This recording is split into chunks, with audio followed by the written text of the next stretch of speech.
Hello, everyone. Welcome to the Alara Canfield Show. Thank you so much for being here. And today we have with us my good friend Bryan Rawls is back with us today, and we're talking about the magic of Samhain and Ancestor Veneration. I was practicing saying Samhain, and I almost forgot.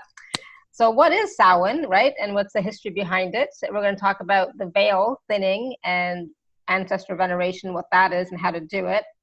We'll also be talking about awakening the ancestors and connection to the other side. And we're going to talk about some rituals and of Samhain, and Bryan's going to do some activations. So, you know, we're going to talk, you know, a lot about what Samhain is and what to do around this time, as well as the energies that are happening around this time. They're really extreme right now, especially. So for those of you who don't know Bryan, I'll just tell you a little bit about him. Bryan's been on our show many times, you know, always so much fun, always so much information, and the energy is always really high. So the activations are always amazing, and Bryan goes above and beyond and gives way more information and way more goodies than we expect. So it's always wonderful to have him back. So Bryan is an 8th generation psychic medium, a certified Reiki master teacher, and an extraterrestrial channel and light language linguist, an angelic facilitator and communicator, an embodied Atlantean hierophant and magi, and a witch. He has over 18 years of experience in helping people understand their divinity and grounding them into their body. He also activates their ancient divine wisdom that's stored within their DNA to enable them to become their highest potential with great ease and clarity. And Bryan communicates with their galactic soul families of light, allowing for their divine wisdom to be shown that there is no impossibilities to their divine potential. And anything is possible if you just have the belief within yourself that it is possible. So I'm so glad that Bryan is here, and I'm so glad that all of you are here. I know it's been a while. I took a little break while I was traveling in North America, but we are back and we'll be doing live shows Tuesdays and Thursdays. So, you know, check back often and see what's happening. So Bryan, thank you so much for being here. Thank you so much, Alara, for having me. And how is everyone doing? And how was your trip? It was amazing. It was awesome. I was spoiled for 2 whole months. It was really nice. I had a great time. You know, and you think 2 months is a lot of time. You can get so much stuff done. No, I didn't. You know, all the stuff that I planned to do didn't get done. But I still had a great time, and my parents really appreciated me being there, and my kids and family and friends. It was really nice. It was really good. It was much needed for everybody, so it was good. So, you know, when I was looking at the description for Samhain and about the Ancestor Veneration, it's like, oh, this is going to be interesting, because even in my Hindu culture, we just finished a period of 13 days when your focus is on your ancestors and connecting with your ancestors, saying prayers for your ancestors, and, you know, doing all sorts of rituals for your ancestors. So it's like, it's interesting that this is happening at, you know, around the same time. Is it interesting, or is it just like it just is? Yeah, I find that a lot of religions and spiritualities, they reflect each other. And because it's ultimately one way is always, and there's not just one particular way to connect to the ancestors. There's just not one particular way to connect to your higher power. And we just have different belief systems and different spiritualities due to what may work for one person may not always work for another. And that's one of my favorite quotes that my grandmother used to tell me all the time, that what may work for one person may not always work for another. Mm-hmm. So I try to take my grandmother's wisdom into my practice and teach it to other people, because she was a big influence in my life, and brought about the knowledge of our ancestral lineage and our ancestral heritage. But yes, Samhain is one of the fabulous holidays that I can't wait for every single year. And actually, it is the Witch's New Year, Mm-hmm. and with it being the Witch's New Year, basically there's a lot of different there's a lot of different things that we do during this time to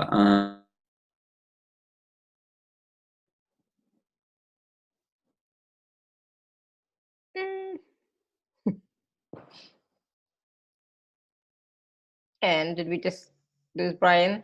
He'll be back.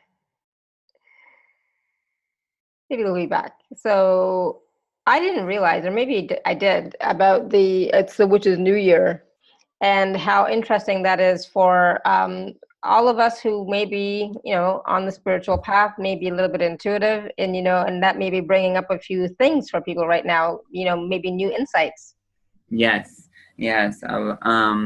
And I do understand that we are having a little bit of connection difficulties, so please forgive me if I pop in and out. And it could very well be my guides, because when my guides when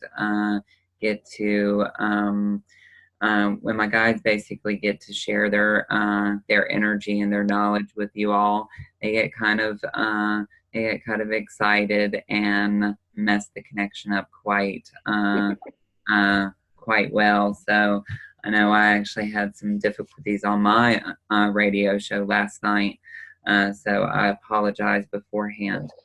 But yes, it's the Samhain is a turning point for the new year, and is also what the Celtics call the New Year, or New Year's Eve, and is basically sometimes referred to as the Feast of the Dead, or the Feast of the Apples, or Ancestors Night.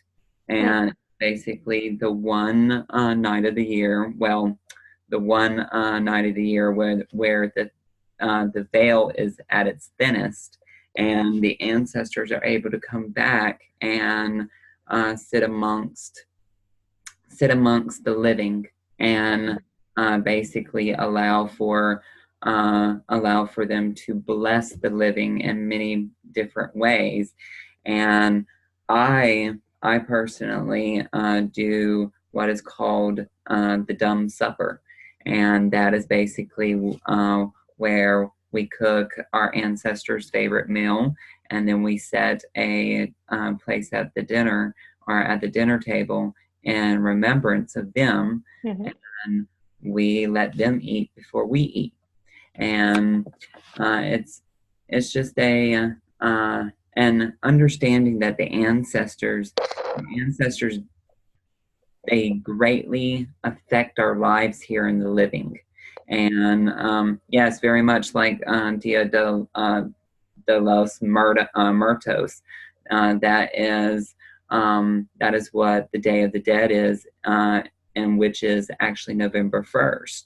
And there's actually a very cute movie that I think it's produced by Disney, about the Day of the Dead, and I can't remember exactly what it's called. I just watched it a couple of months ago when I was in the US. I don't know what it's called either, but it's a cartoon movie, right? Yes, it's very cute, and it's about a little there's a little skeleton dude in there. But it's very interesting how, as I said before, that different religions reflect each other. But we also call this festival known as All Saints, or All Souls, or All Hallows Eve. And with basically that, it comes into the understanding that we celebrate this time to celebrate our ancestors. And ancestor veneration is something that that I do every single day.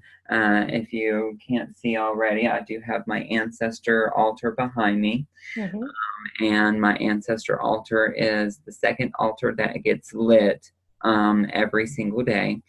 And normally I try to have that particular altar behind me because my ancestors watch over me, not watch me. They watch over me.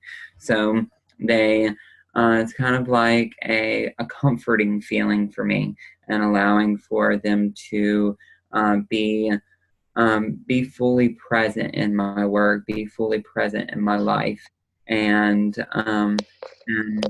after basically I call in my gatekeeper or my gatekeeper spirit, then I go directly to my ancestor altar. I light that white candle. I give my glass of water, and then I also possibly give them some liqueur or some favorite drinks that they liked when they were alive.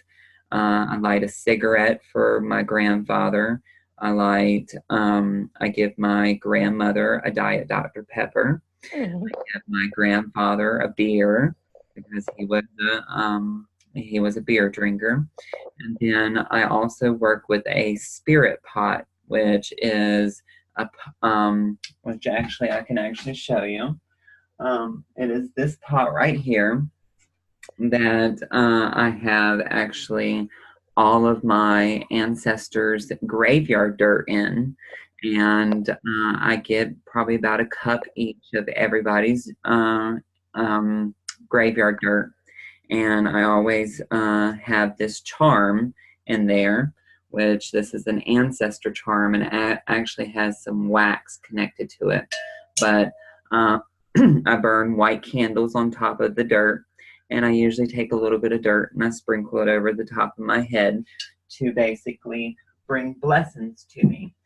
And then also I use what is called joss papers or ancestor money, or better known as ancestor money, where it's kind of looks like a big, large $100 bill, $1,000 bill, $5,000 bill, or a $500 bill, and I burn it. And what happens is we believe that that over there, it's the energy of the money, not paper money, because they obviously need sustenance and energies to basically work, and or not necessarily work, because there's really no types of jobs over there except for what it is that, like, guide work and teaching work and whatnot. And these particular joss papers I usually write my wish or what exactly I need on the joss paper, and then I fold it up and I burn it in the white candle that is sitting in my spirit pot. And then I also have my aunts and uncles' pictures hanging up on the wall, along with my grandmother and their memorial papers. And then also I have my grandmother's seamstress scissors, because she was a seamstress by day and a medium by night. And then I also have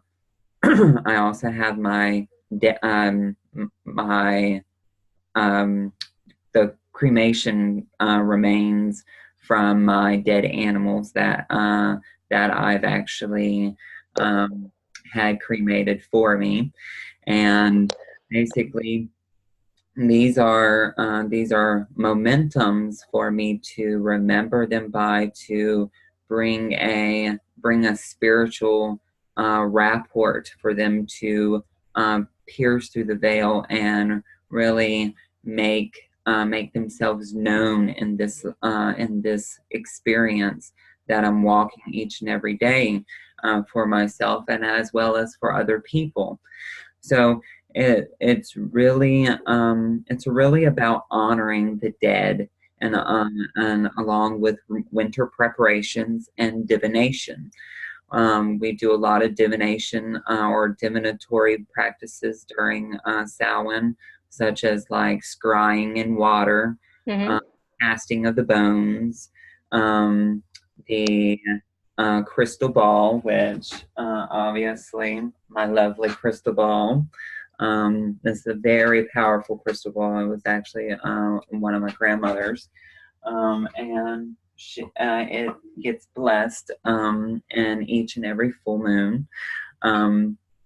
And then obviously the tarot gets thrown as well, and then there's just many different divinatory practices that we use during Samhain, and also ritual means such as like calling the quarters, calling in the watchers, basically calling in our spirit guides and our power animals to invite the ancestors in, and it's just a very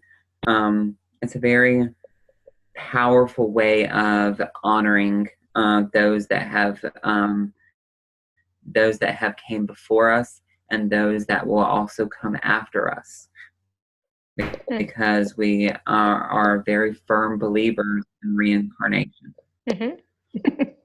Awesome. So there's a question from Natalie, and I had the same question actually. So how do you handle those items after your ritual is complete, like the soda, and the beer, the cigarette, all those things? Well, I don't think you actually drink it or anything.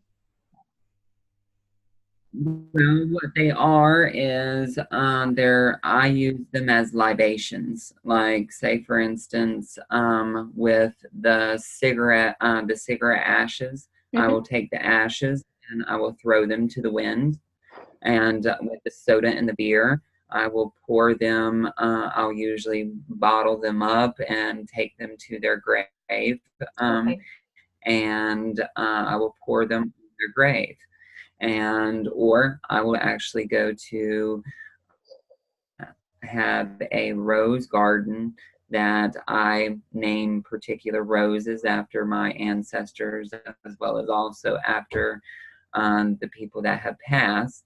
And when I go to basically go harvest rose petals and harvest rose buds, I will pour the spiritual libations there to basically honor and to empower the items that I receive. Awesome, thank you. And you mentioned the watchers, and you mentioned the quarters. What are the quarters? The quarters are basically the north, south, east, and west, and like being earth, south being fire, east being air. You're welcome, Natalie. Water being west, and then also the watchers. The watchers are the guardians that stand at those particular directional points, and basically those watchers are elemental watchers such as like Gob, Nixa, the salamander, and the sylphs, and then also the guardians. The guardians would be like the spirit guides and the power animals. I actually have a pack of wolves that hang out with me, and actually my grandmother had a pack of bears that hung out with her. So they're they're very much a loving, respectful way of bringing in the elements and the watchers, because it's a very focused way of basically honoring the fact that the year's ending and we're getting ready to approach winter, and well, winter for the northern hemisphere and summer for the southern hemisphere. Mm-hmm. So it's basically, and we call these in the northern hemisphere the harder months, the months that are cold, the months that are that there's a lot of cozying up by the fire, staying in, not doing much labor, and this is basically a time where the men go out and chop the wood, and also they also go to the meat houses and whatnot, and do the hunting and stuff like that, or to do the to get the meat. Mm-hmm. And it just, there's all parts played in this, and it's also saying goodbye to the sun and hello to the Frost Queen and the Frost King. So it's almost like a story ending, mm-hmm. and a story beginning. Right. Awesome. Cool. Thank you. And yeah. Sunny was asking about the fairies. She says she has a feeling that the fairies are very playful around this time, not just the ancestors. What do you think? Yes, the fairies are very playful during this time because actually it is midsummer and Samhain when the fairies are most prone to come out and play, and that is due to the axis and the axonal points within Earth, and these particular ley lines. They are actually very open and very accessible to us for communication, for helping us with weather divination, stuff like that, as well as also allowing for, like, say, for instance, if we're having difficulties with the last harvest, we call upon the fairies to help us with the last harvest, because this is the month where we do the very last harvest, and there are times when the cold comes early, mm-hmm. and then when the cold comes early, we have to get to that rushing point where we have to make sure that we go ahead and get things taken care of and done before things go bad. Mm-hmm. So that's So basically, celebrating the harvest is, it's like a celebration of the end of summer and then beginning of winter, and exactly. Stocking up and storing up and getting ready, the preparation, right? Just like how you see the animals. The animals go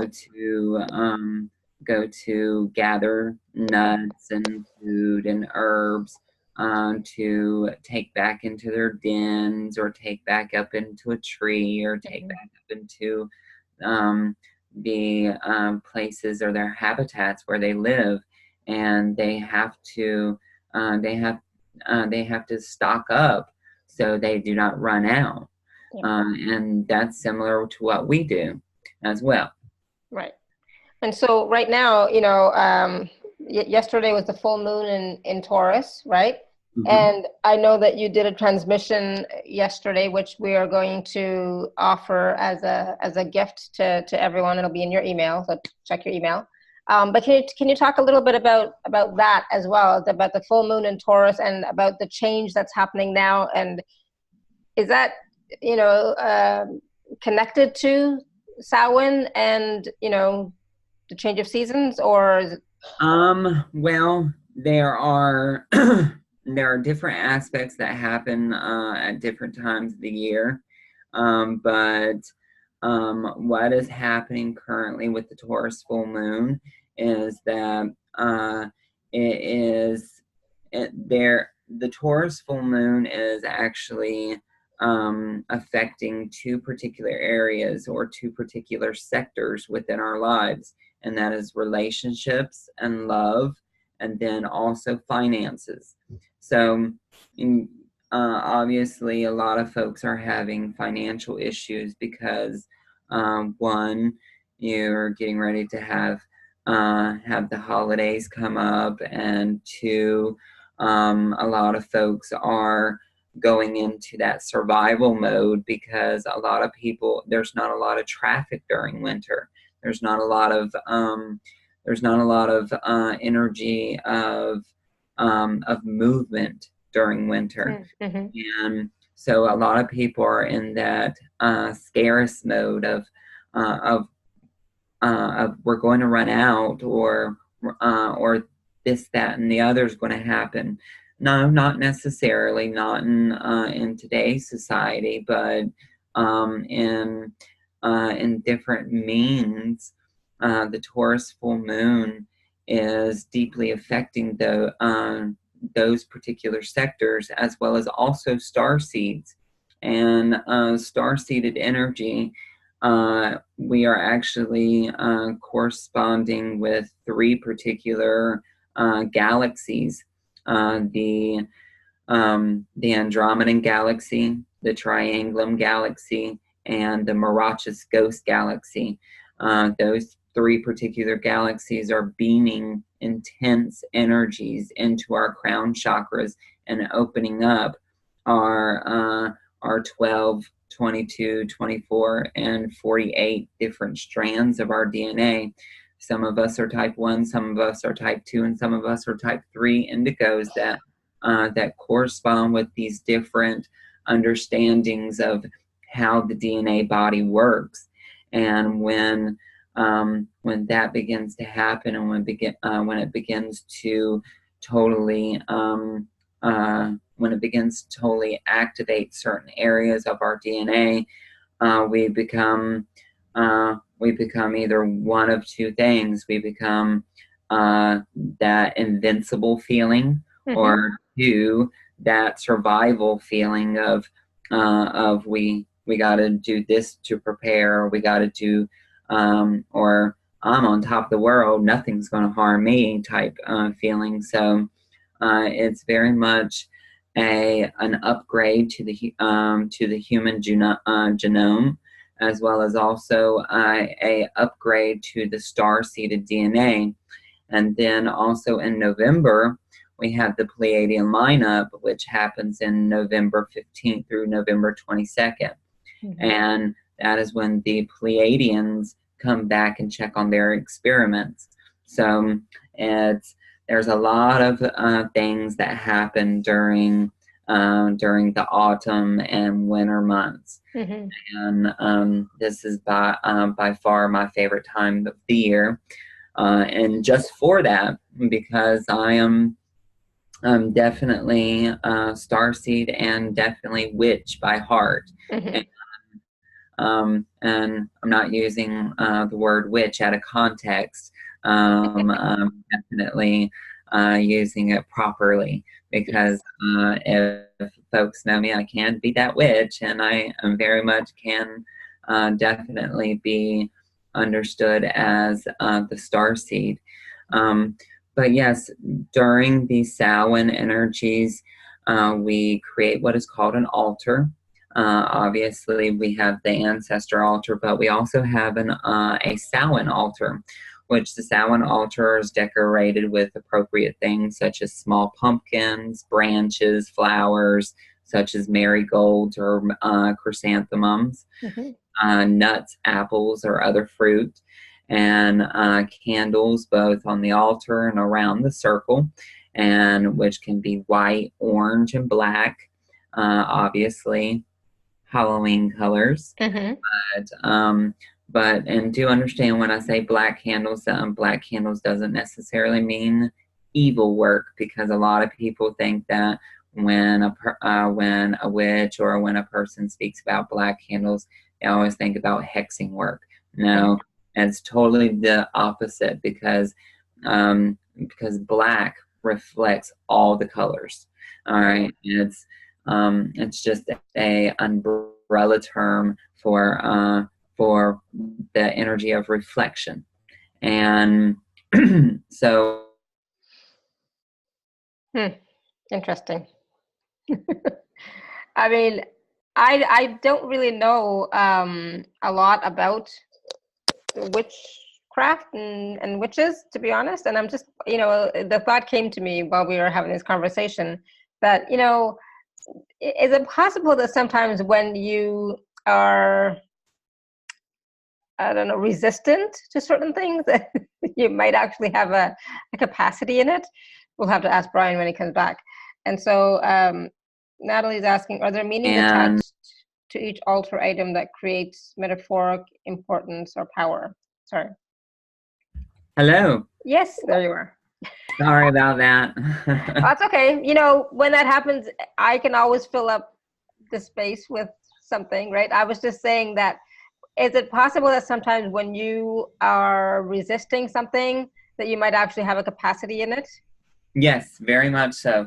When resistance comes with resisting, like feeling of or being afraid of magic or witchcraft or Wicca, because a lot of people are at times afraid of it, because they weren't brought into it or brought up into it like I was. Yeah. And I mean, I was presented to witchcraft at a very young age, and I was actually Wiccan at the age of 3. And Wiccaning is similar to a christening, and it's basically just asking, like the Christians ask for Lord Jesus to basically watch over their child.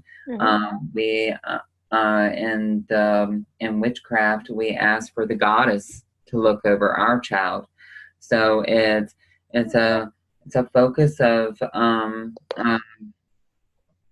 basically self-empowerment and self-realization and self-actualization as well, because knowing that us as beings and us as with the umbrella term witch, all that means basically is a wise person or a wise woman or a wise man. I don't really like the word warlock, because warlock is basically an oath breaker, all right, or a word for an oath breaker.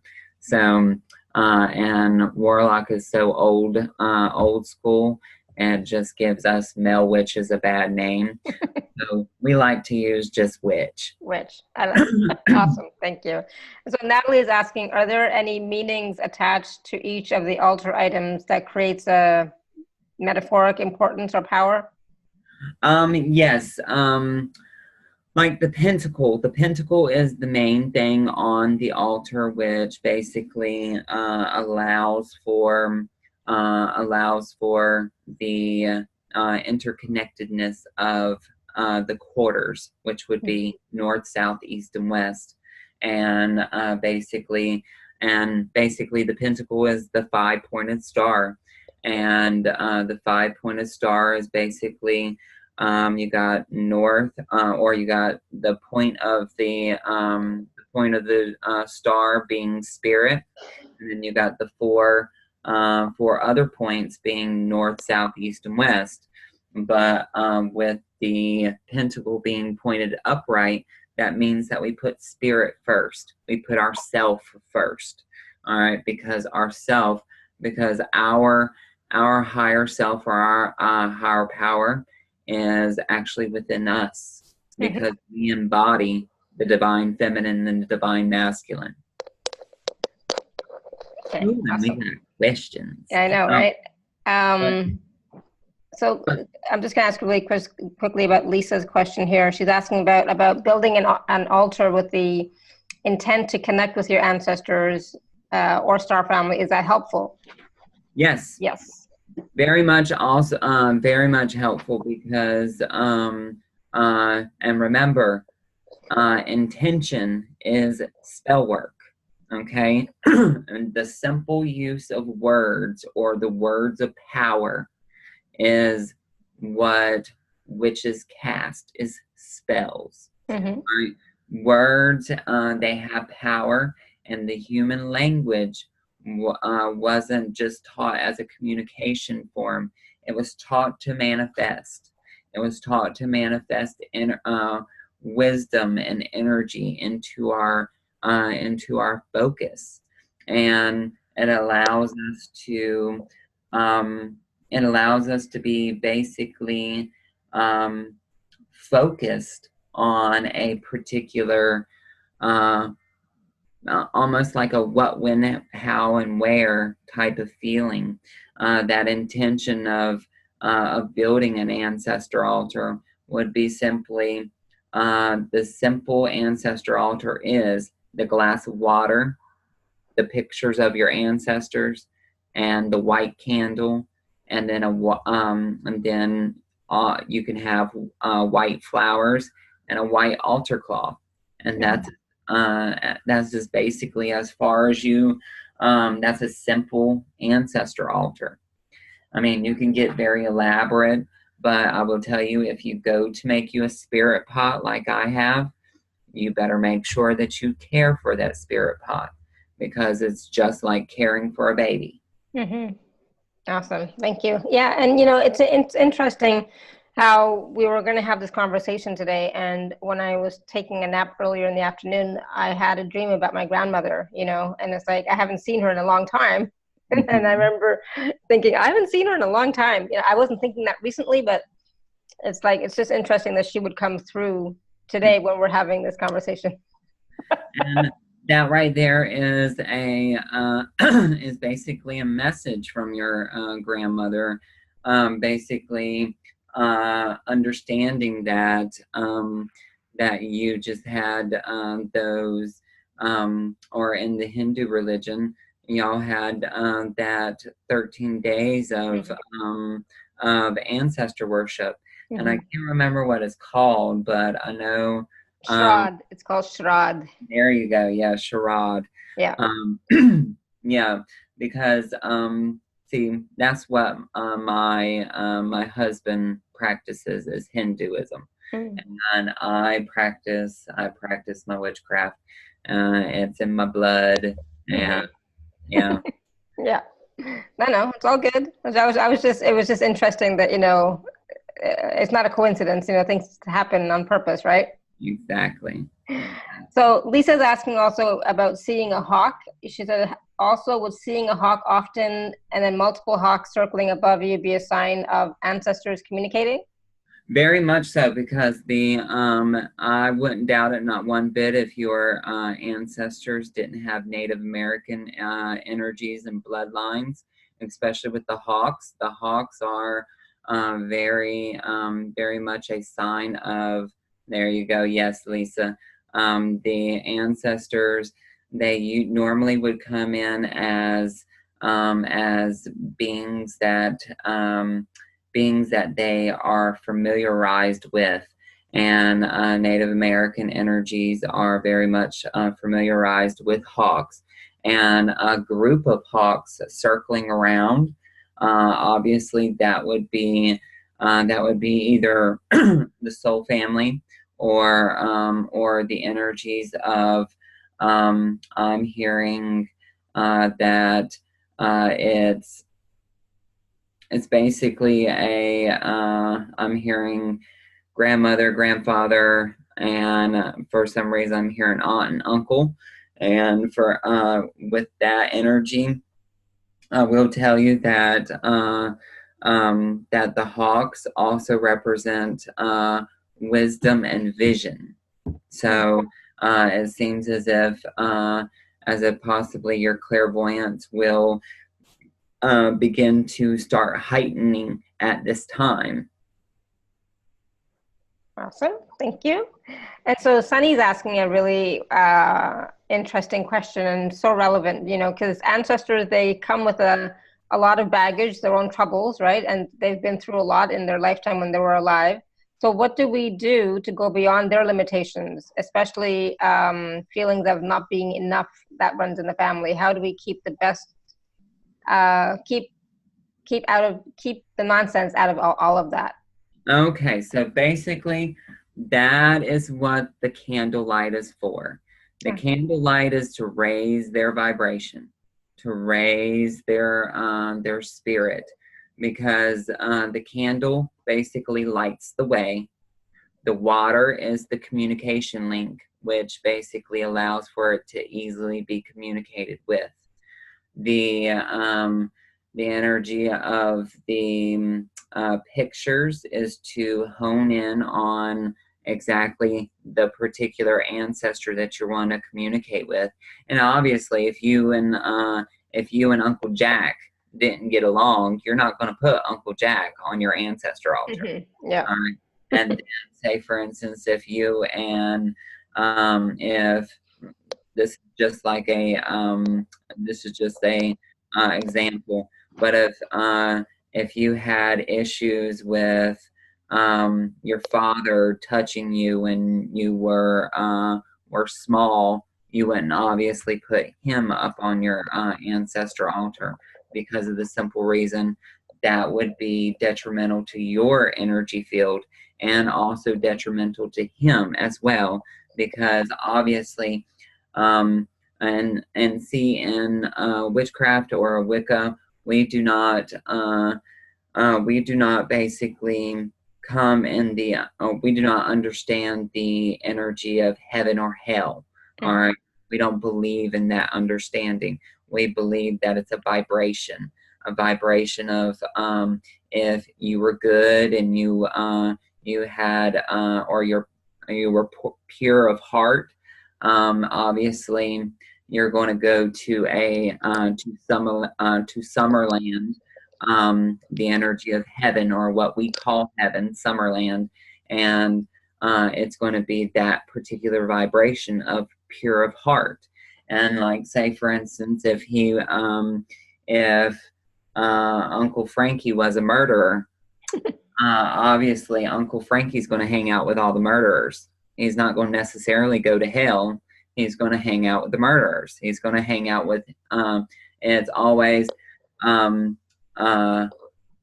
it's basically how how those old ladies always say, people of the same feather flock together. Mm-hmm. Right.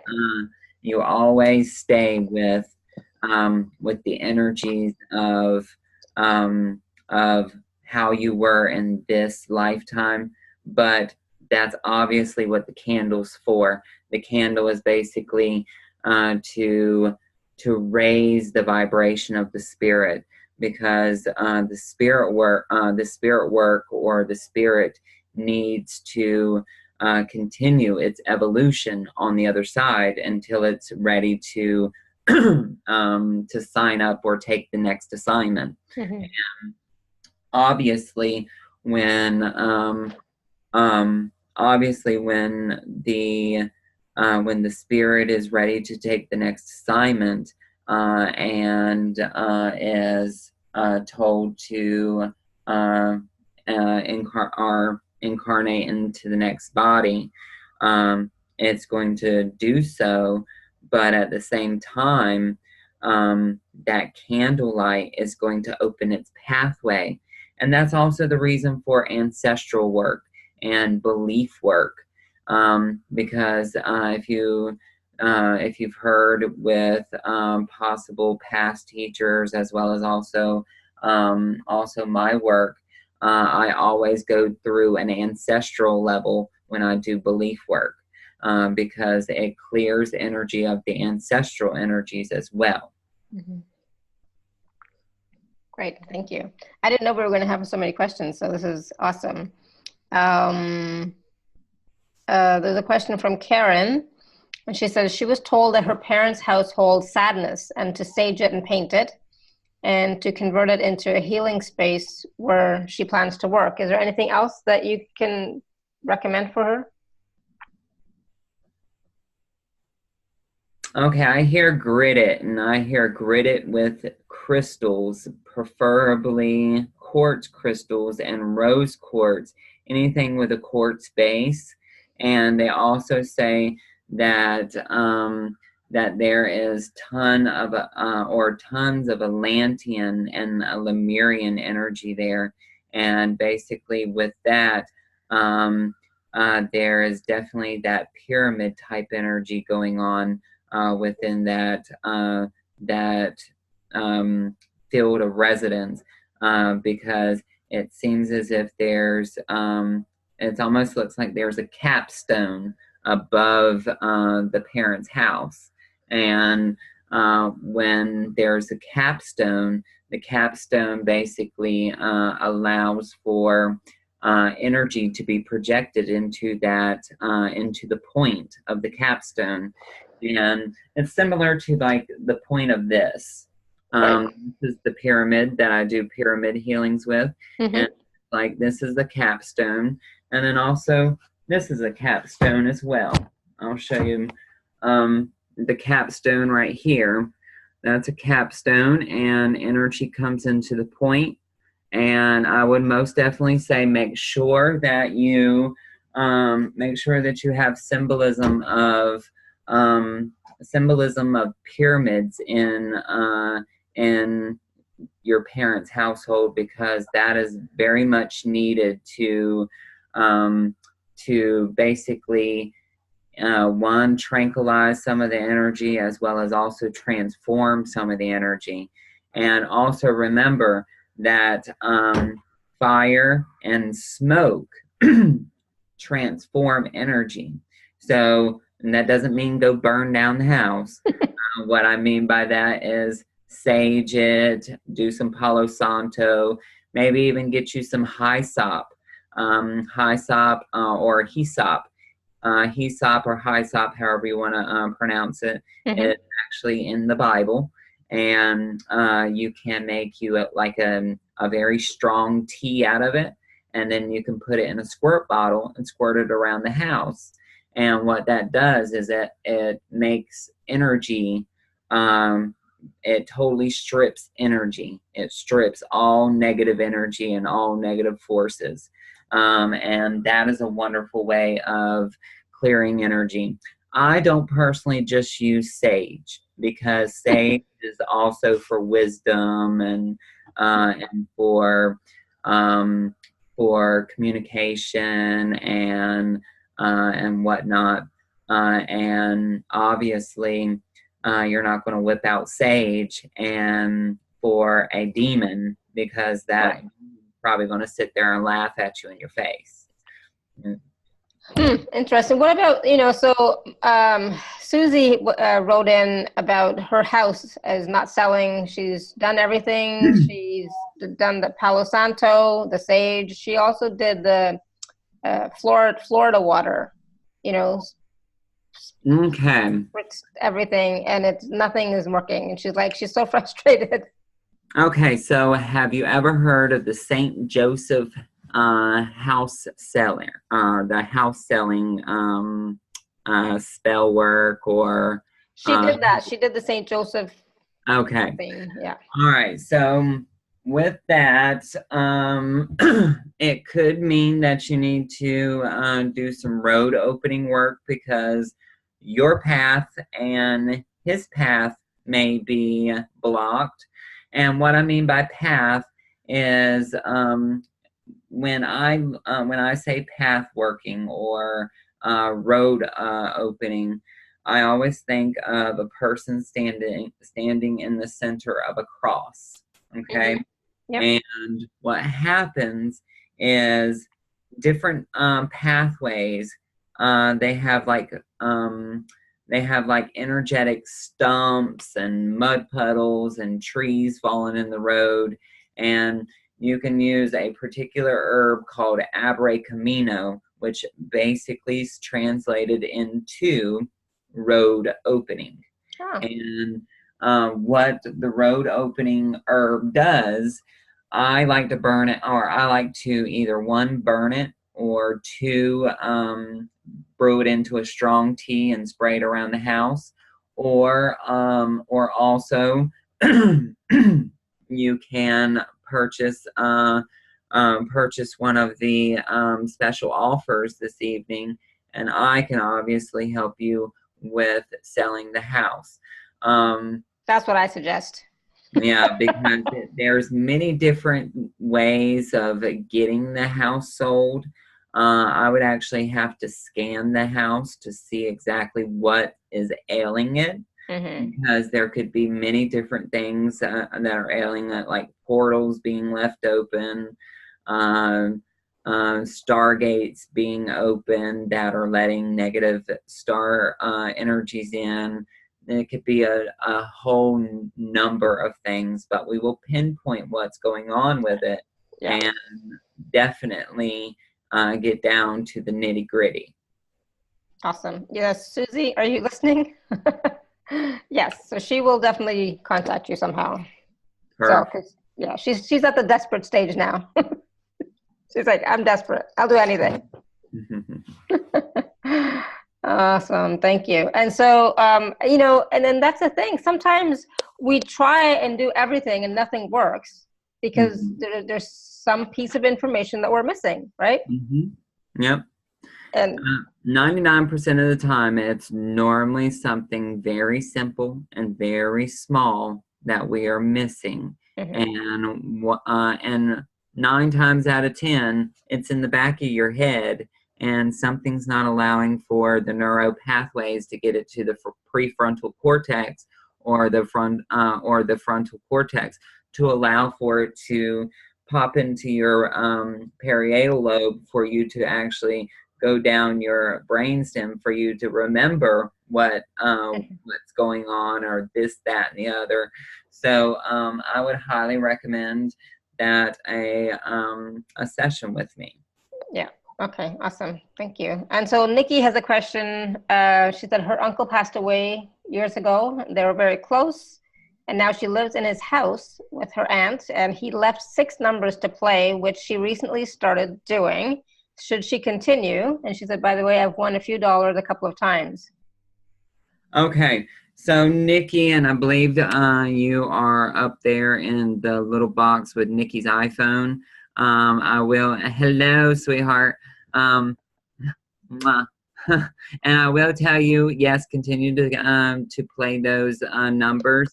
And I do see that that there will be.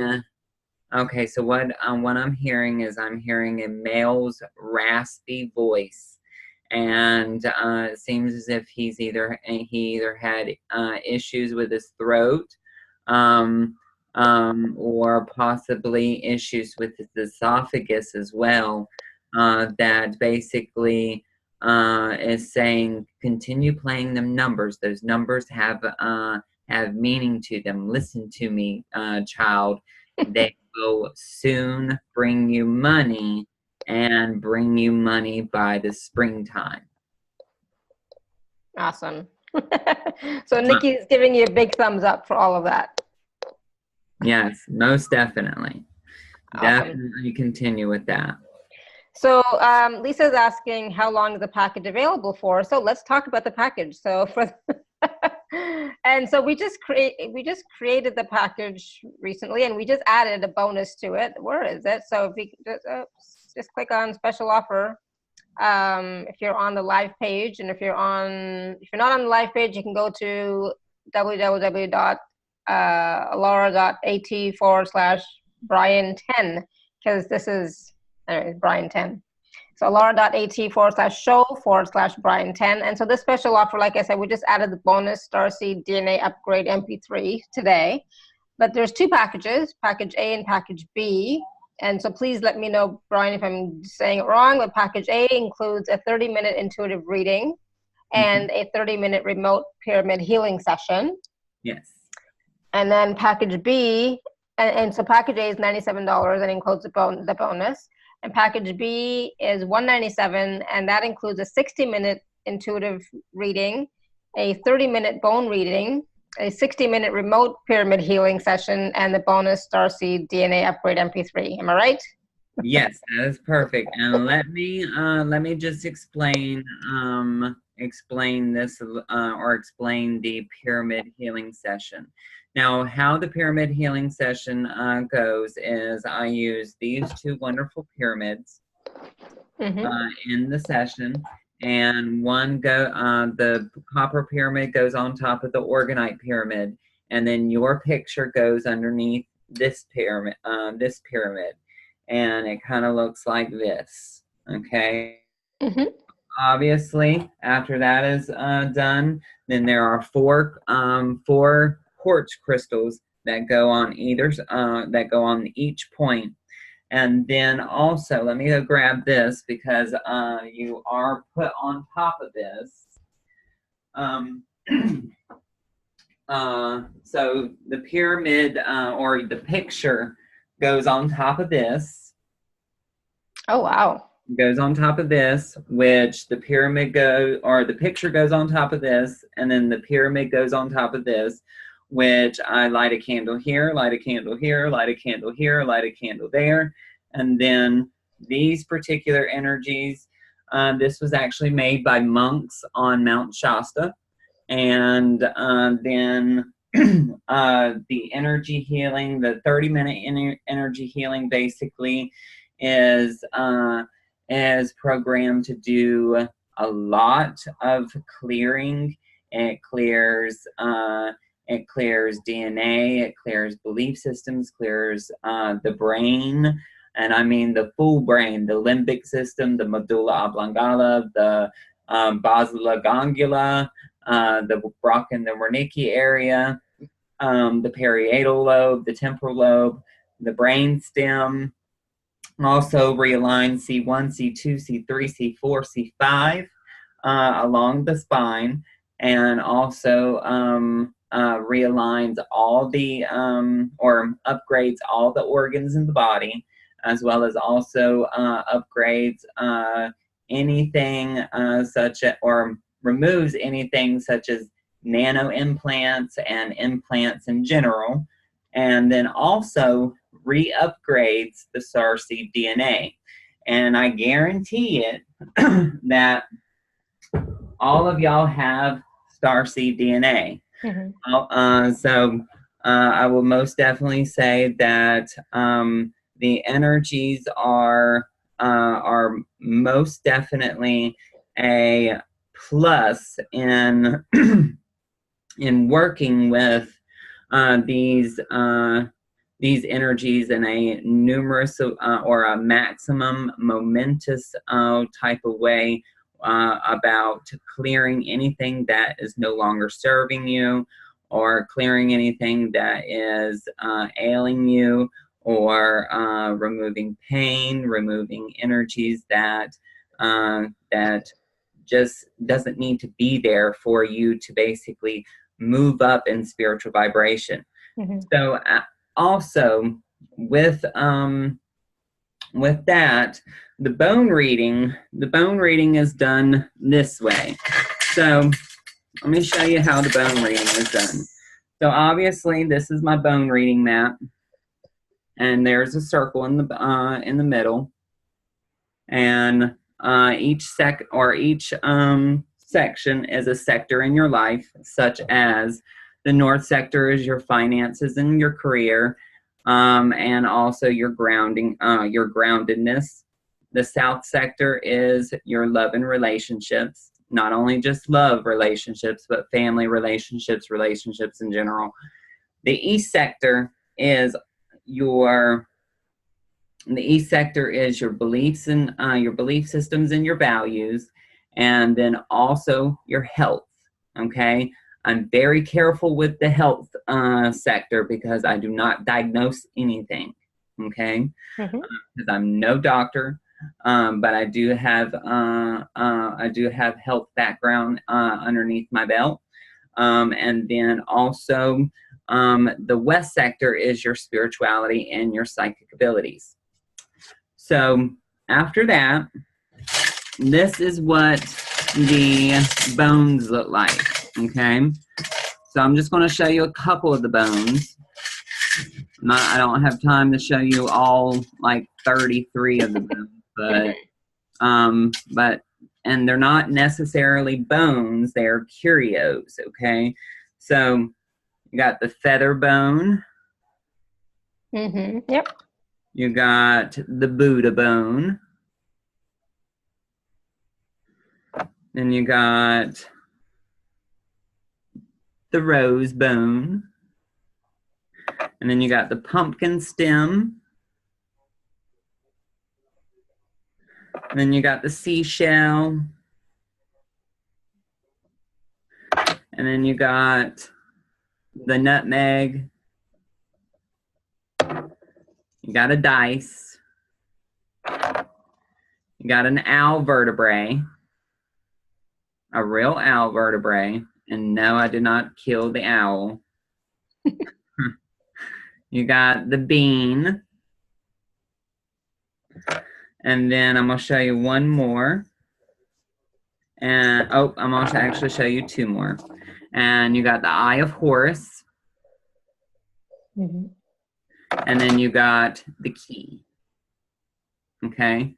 The key is one of my favorites. And basically with that, these basically get shook up in your hand like this, and then I blow your name over the bones, and then I cast the bones over the mat. Anything that falls in the circle gets red. Anything that falls out of the circle does not get red. Okay, and I will tell you, there has been folks that, and the bone reading basically goes on as however long it takes for me to read all the bones that fall in the center of the circle. I mean, I've been on the phone with a person for over an hour before, due to all 33 of those bones fell inside that circle. Right. So you could be one of them. So just to let you know, the max of a bone reading is basically an hour, and the minimum of a bone reading would be like 20 minutes. And obviously, you know that sessions are by telephone, Skype, or Facebook Messenger, or also shoot, can't remember. WhatsApp. Yeah, WhatsApp. I keep my bones in as a little tin, and from there, and obviously you know that I speak really fast, so everyone knows that you get a lot of information asked, or a lot of information passes along through these readings.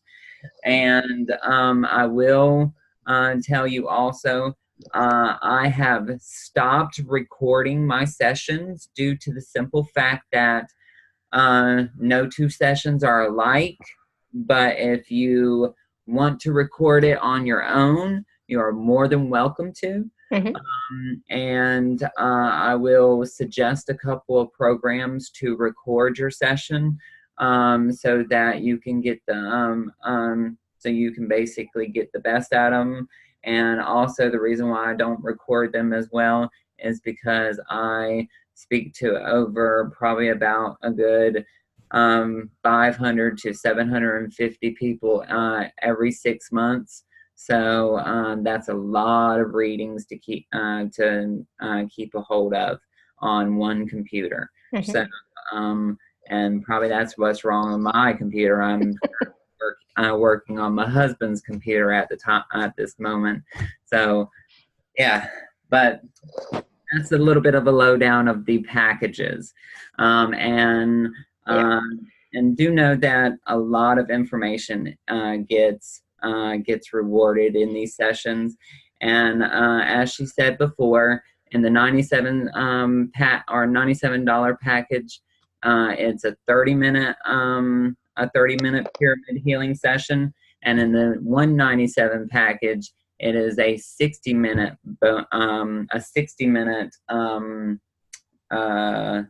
pyramid healing session, and then also a 60-minute reading and a 30-minute bone reading. So I would say probably your best deal would be the 197 package. Okay. And so the 197 package, is it possible to break down the readings into different pieces? So like, let's say I don't want a full hour, can I just do half an hour and then? Yeah. You are more than welcome to break down that hour reading into 2 30-minute readings. I personally like to do 30-minute readings because it's a pain in the tail to stay in a person's energy for an hour, and that's just me, because I'm basically one of those psychic mediums that work back to back to back to back. And I speak to at least 8 to 9 clients a day. And yes, folks, this is my full-time job. And well, actually, it's not even my job; it's my life. So yes, I go to bed with y'all on my mind, and I wake up with y'all on my mind. So the bone reading is live. That's not remote. It's just the pyramid healing that's remote. Yes, the only session that is remote is the pyramid healing session. And then what happens with the pyramid healing session is you just need to send me in a picture to my email, which obviously when you purchase the session, you will receive my email. And that's out of respect for Alara's show. So you have to purchase the session to get my email address. So and then but after you purchase the package, you just send in a picture, and I will snap a picture of when you go underneath the pyramid and send it to you. And then I will email you back with a short summary of what was removed, how everything looks, yada, yada, yada, and all that good stuff. Sounds good. Awesome. Thank you.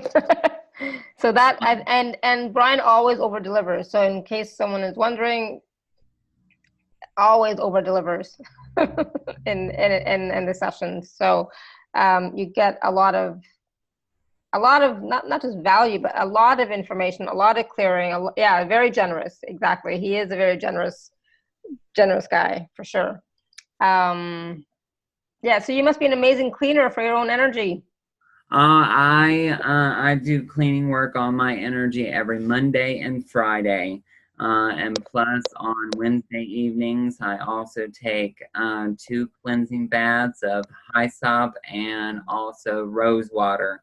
So I am always cleaning my energy and always taking care of myself first, because if I'm unclear, then obviously the information that comes through is going to be unclear. So I have to make sure I'm clear first. Awesome. So for those of you who are interested in the packages, just take a look at the offer. It's available at alara.at/show/Bryan10. That's BRYAN 10. So Bryan, I think we're going to do some activations too, right? Yes, I do have an activation for you, and let's see here. And then if there's anything else that the ancestors or your team would like to share with us. Okay, so we're going to do a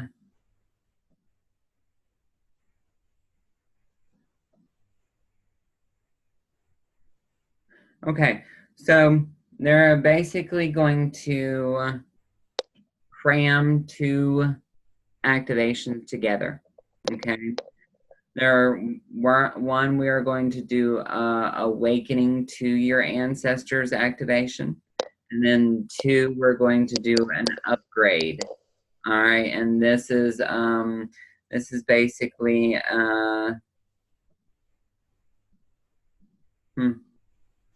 okay. So this is an upgrade of key codes. Okay, so and what I mean by key codes is I hold in my energy field 12 master key codes, and these master key codes are key codes that allow me to basically offer galactic healing, cosmic healing, and earthly healing, as well as also offer DNA activations and whatnot. And plus the awakening to your ancestors.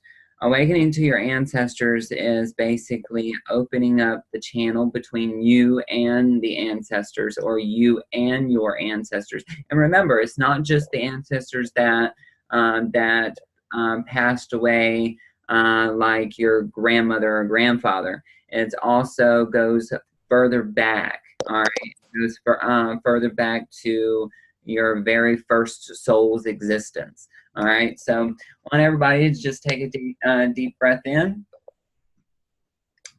And I do use a drum, which I'm getting ready to draw a ancestor symbol on the drum. And after I draw the ancestor symbol on the drum, I will be channeling light language.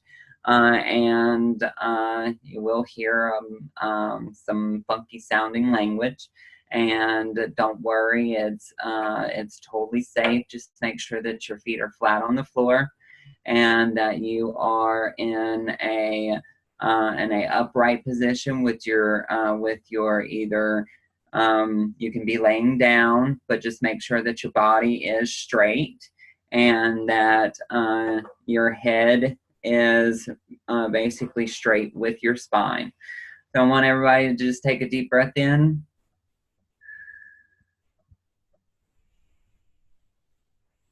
And I call upon Mother, Father, God, my guides, the angels, the ascended masters, and all the beings of light from on high. As I align with my mighty I Am presence, the highest light of who I am and who I have forever been, to assist me with the following: the awakening of the ancestor connection, and the upgrade to the star-seeded DNA. Lekono orenda hasiano korist, dolo kurembele sar, della ko makoti anast, della surembe hereato ko uranda ise emaki, della ko rom uk inda hido remaune arine astur, dashkanda hile etakiasto oresta sianai. Beleston lo curim beleandorin naun, beleandorin narinia storin daest, verini hinurin naun, heleanorin naun.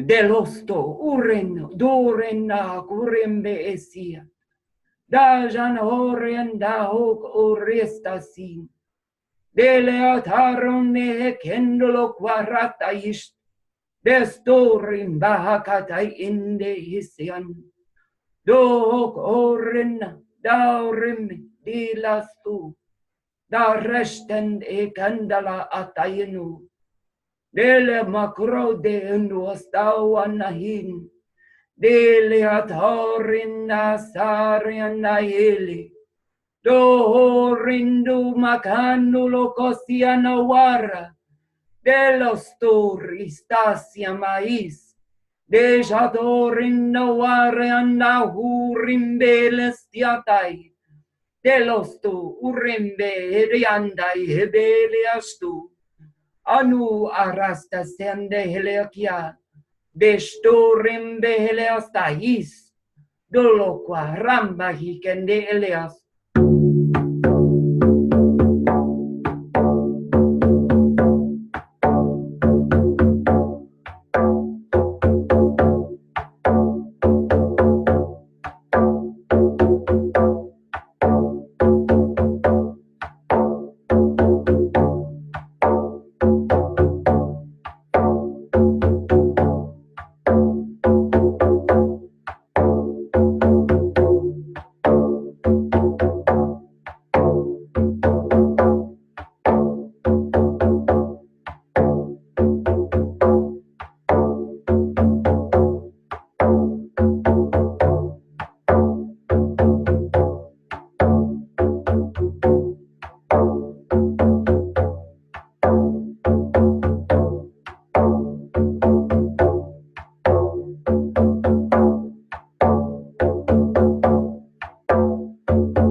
Ish.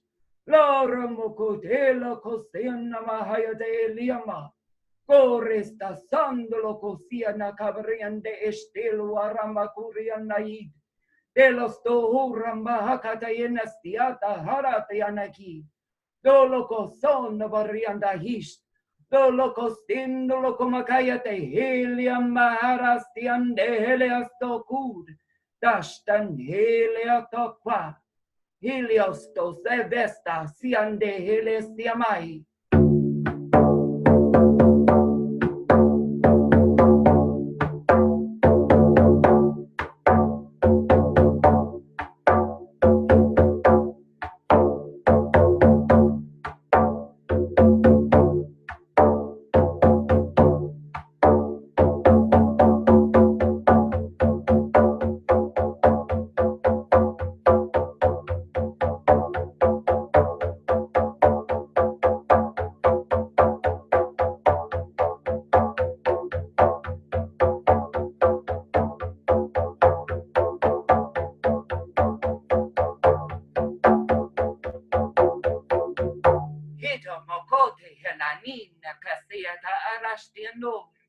Bina Katahino Oreste Siamakai. Velo Coriana Hurim Mereasihin. Vida Standaria Stakeando Uria. Vedanuas. Pepe Nakata is.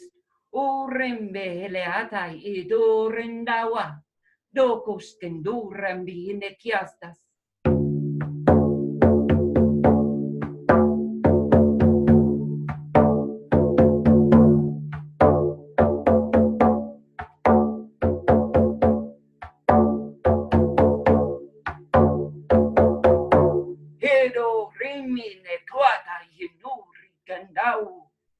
Paturindewas, pastuna ewa, dorindawa, de lambara hido qua, dasturikendele stun, daurambela qua, hadaya no horiandoa, zideniamukundelwa.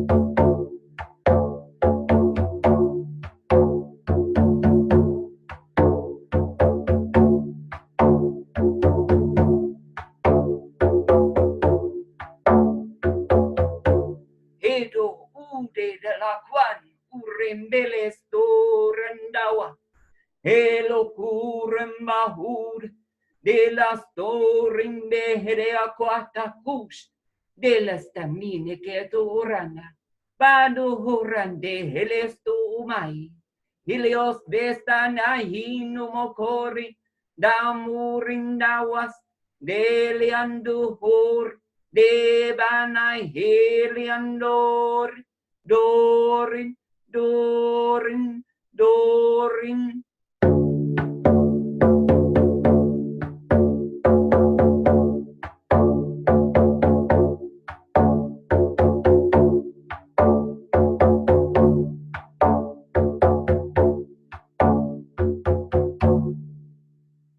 And take a deep breath in and bring that energy up and through your root chakra. In through your sacral. Up through your solar. In through your heart. Up through your throat. Into your third eye.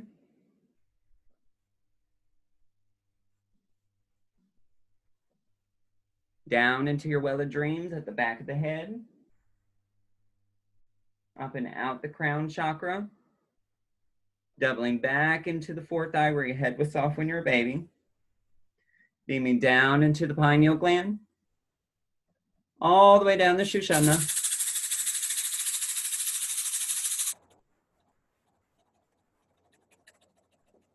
Activating the 8-cell blueprint at the perineum. And take a deep breath in. And everyone can relax and come back into their body and open their eyes whenever they would like.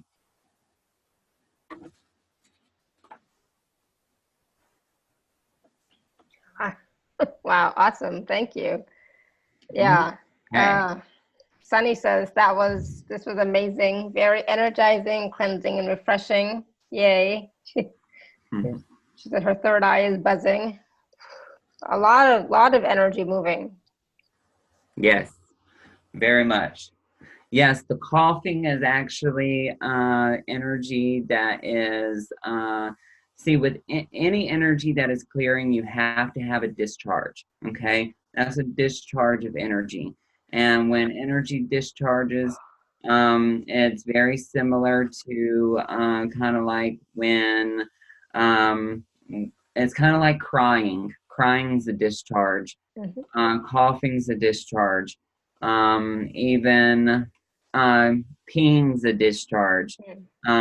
Yeah, throwing up is a discharge. So yeah, there's many different types of discharge when energy's clearing, as well as also when energy's coming into the body. That is basically an intake when energy's coming into the body, and an activation is similar to an intake. And why do I go back to a nasal voice? Well, it's basically I don't have no control over my vocal cords when I back out. Okay. Um, it's it's basically when they begin to start speaking, I pop out of the way, and I normally stand on my right side, and I allow for the energy to come in, and then as the energy basically comes through, and I get right to the very end, then that's when I'll pop back in, and that's when energy allows. I kind of like hear the very first word and then the very last word, but all through the activation, I really don't remember. So, but that's just the gift of it is, I guess the gift of it is not remembering. Right. No, but it's, like Lisa saying, that was incredible. She said she could feel cool air swirling in the back of her neck, and spirals are colors and faces that we see something that we come to knowing the meaning as we integrate more of the energy. It's beautiful what you guys are all willing to receive, Mm-hmm. Yep. Yeah. And the light language was a little bit different this time than before. Bless you.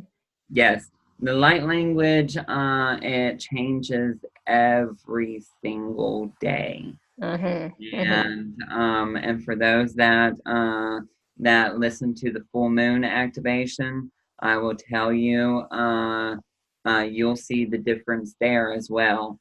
And for those of you that received the bonus DNA upgrade, you will receive a different set of codes than these codes that you received in this one. So it's basically it's basically they're different dialects with different beings that come through. And with Niki, I would suggest probably the second offer, so that we could communicate with your uncle a little bit more about that money, because yes, because that right there is what's going to allow you to be more comfortable. Yeah. But yes, that's I currently right now I speak over 225 different starseed dialects, and and I don't even know all the dialects that I speak. And as I said before, I don't remember them. I'm just an instrument, basically. And it's almost like it's almost like an orchestra. It's almost like an orchestra. There's the woodwinds, there's the percussions, there's the I don't even know all the instruments, but you know what I mean. Yeah, the string instruments. Exactly. And so forth. Strings. Awesome, thank you. No, that was like we learned so much about Samhain, about the altars, about witchcraft, even witches and so on, and it was just so lovely. And so Samhain is next week, right? Yes, Samhain is next week, next Wednesday. Mm-hmm. And actually next Wednesday I am doing a whole big ritual, and I am actually leading circle that night. So I'm very excited about that, and I'm really to the point where it's really driving me to go out of my comfort zone, because my comfort zone is being around people that I know, and I'm doing this ritual with over probably 125 people that I don't know. Oh wow! Yeah. Where you live in North Carolina? It is actually the next town over. So Okay. yeah. So yeah, I'm a little bit on the nervous side, but Nice. yeah. Oh, you'll have fun. Yeah, I most definitely will. Blessed be to you too, Gabrielle. Yeah, awesome. All right, so that was awesome. Yeah, it was. I'm so glad we did this, because it was so much information, so much energy, and I even yeah, there was so much here for all of us. And so please listen to this call again, especially before next Wednesday if you want, just to get a little bit more of the feeling of Samhain and All Saints Day and all those different days, and see what you would like to do, if there's anything, if you'd like to create an altar, right? And then take a look at the packages that Bryan is offering. So those are available, and they're going to be available at least for a couple of more weeks, right, Bryan? Mm-hmm. They will be available actually as long as you keep them up. So so they are more than welcome to purchase once, twice, 3 times, even after 13 participants is the sacred number. Very much so. So most definitely do understand that that numbers play a big part in this as well. Yes. Yeah, absolutely. Wonderful. Thank you. And thank you so much, everyone, for all of your questions. You really brought more of the information out from Bryan with your questions too. So thank you. And so until next time, continue to live your life filled with joy, peace, love, abundance, and happiness. Sending you all much love and blessings always. Thank you again so much, Bryan. So much fun. Bye. Bye. Bye for now, everyone.